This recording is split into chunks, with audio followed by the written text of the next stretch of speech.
PBL, estudo de caso, projeto, é tudo a mesma coisa? Esse é o assunto do vídeo de hoje.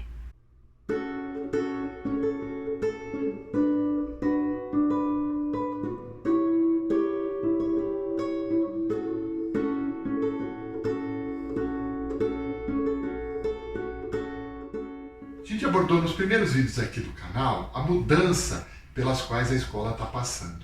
Aquele modelo em que o professor fica na frente da sala de aula transmitindo conhecimentos, que era um modelo que funcionava muito bem na época da Revolução Industrial, no início da expansão da indústria, era um modelo que funcionava muito bem. O Paulo Freire chamava isso de modelo bancário, porque o professor vem e deposita na cabeça do aluno aquele conhecimento.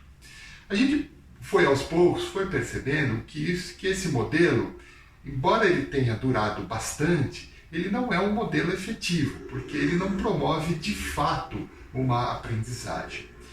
As pesquisas mostraram que a aprendizagem é muito mais efetiva quando o aluno participa, quando o aluno se envolve, quando o aluno busca aquele conhecimento e não simplesmente recebe. E a gente viu também que esse modelo não serve muito bem para criar o senso crítico no aluno, para ensinar o aluno a pensar e a aprender por conta própria.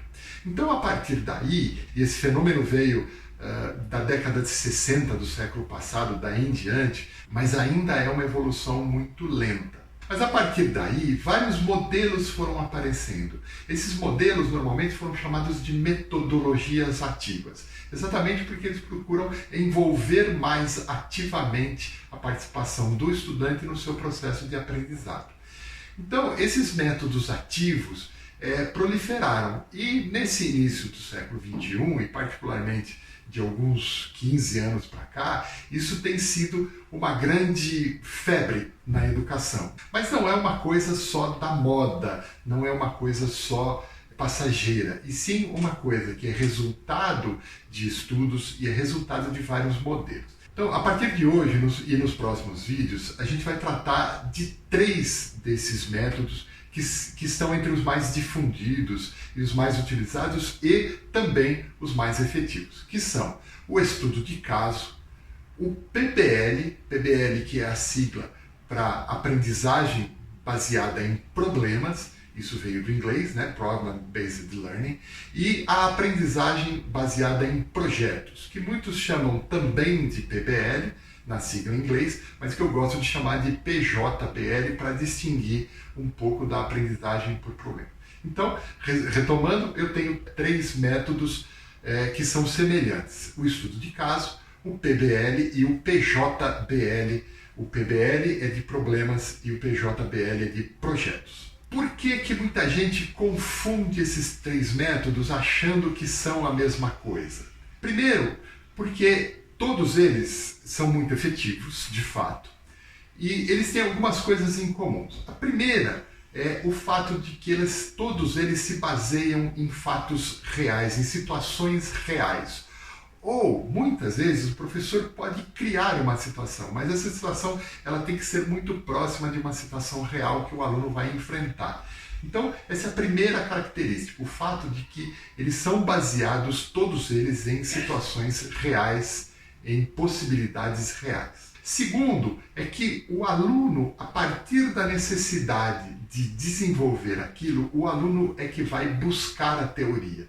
Então, isso muda radicalmente o foco. Em vez do professor transmitir a teoria, ele provoca os alunos para que os alunos percebam a necessidade de aprender a teoria. Outra coisa é que esses métodos, eles possuem uma construção sistematizada. Eles trabalham de uma maneira muito bem conduzida, de modo que o aluno consegue construir o seu conhecimento a partir daí. Por conta disso, eles trazem uma aprendizagem que é significativa, porque ele vai imediatamente sentir a necessidade de aprender aquele assunto para resolver um problema.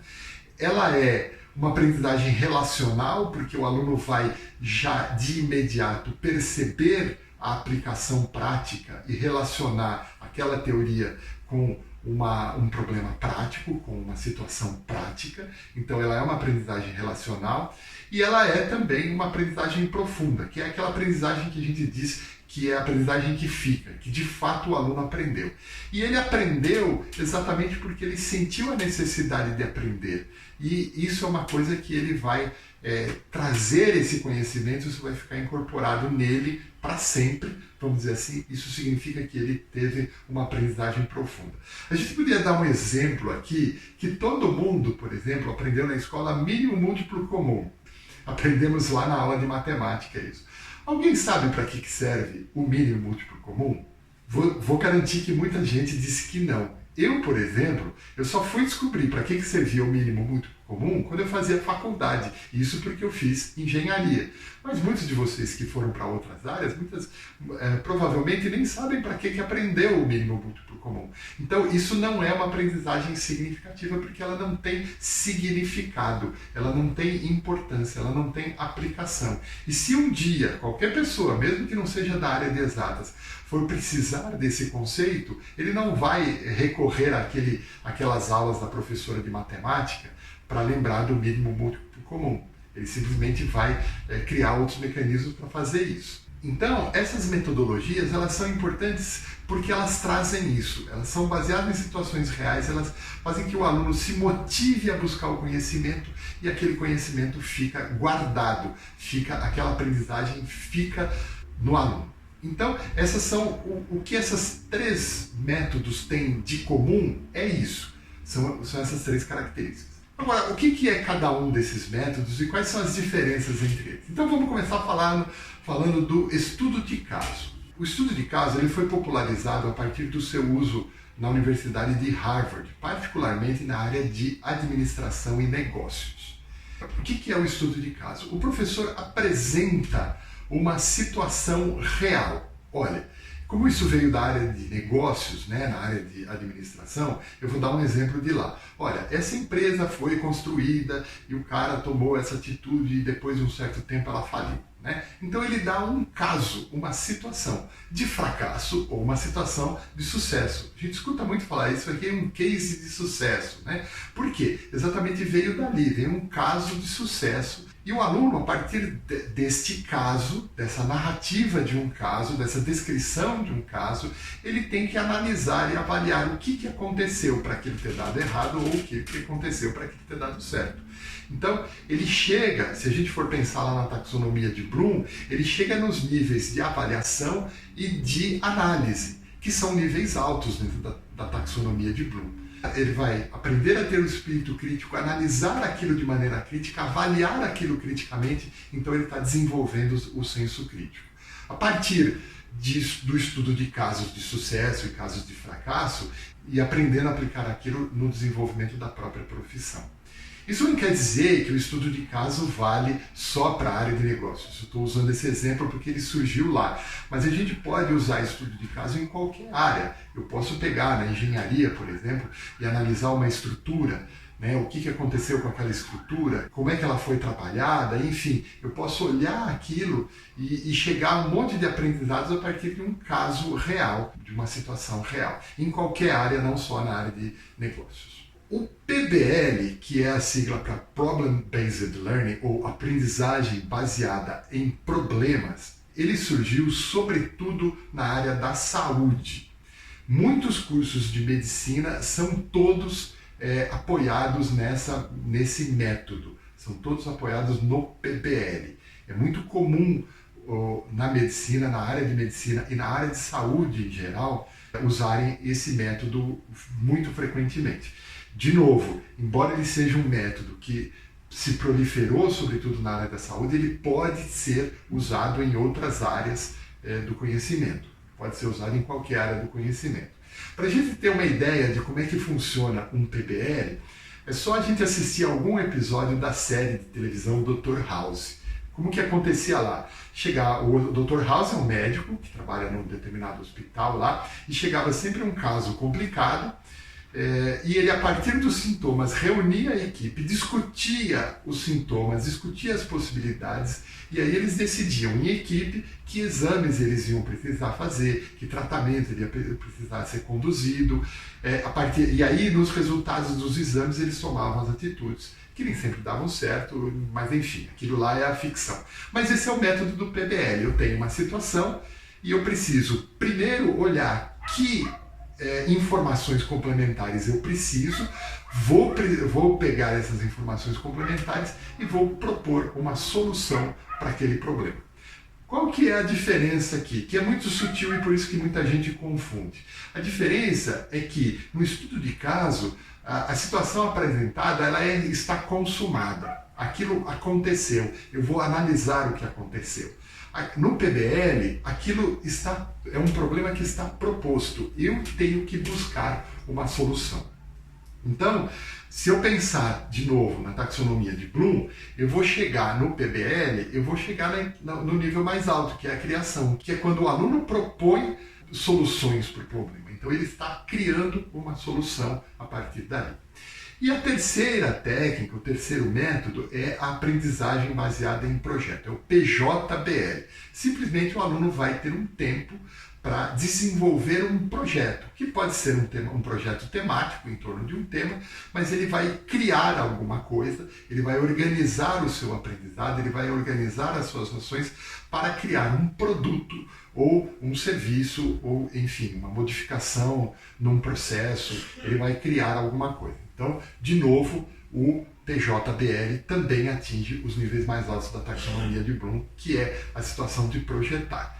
Nas três, o aluno precisa ir buscar o conhecimento para fundamentar a sua discussão, para fundamentar a sua solução, para fundamentar o seu projeto. E é daí que nasce a motivação do aprendizado, é na busca pelo conhecimento. E é aí que eles estão em comum, mas as diferenças, embora muito pequenas de um para outro, elas existem. Uma segunda coisa que diferencia as três técnicas é que o estudo de caso ele é baseado na pesquisa. O aluno tem que ir pesquisar a teoria, ele tem que ir buscar a teoria para justificar, para analisar aquilo. No PBL, ele vai ter que utilizar a metodologia científica para desenvolver, para chegar na solução daquele problema. Então é um pouco diferente. O estudo de caso procura uma abordagem mais teórica e o PBL busca uma metodologia científica para solucionar aquilo. E o PJBL, que são os projetos, eles vão usar normalmente metodologias de projeto, que são muito próximas da metodologia científica. Na verdade, a metodologia de projeto ela nasce da metodologia científica, mas ela é própria para o desenvolvimento, por exemplo, o desenvolvimento de um produto. Uma outra diferença entre os três. O estudo de casos e o PBL, normalmente, eles são desenvolvidos num tempo curto. Então, o estudo de um caso vai demorar 1 ou 2 aulas, 1 ou 2 semanas no máximo. E depois o professor já vai estudar outros casos, vai apresentar outros problemas. O PBL também, ele usa a mesma coisa. Então tem uma primeira etapa e uma segunda etapa, mas que o aluno vai desenvolver isso de uma maneira rápida. Já os projetos, o PJBL, ele normalmente é mais longo. Então, para desenvolver um projeto, o aluno demora no mínimo 2, 3 semanas, ou daí normalmente para mais. Tem muitas abordagens para o projeto que duram um semestre, às vezes até 1 ano.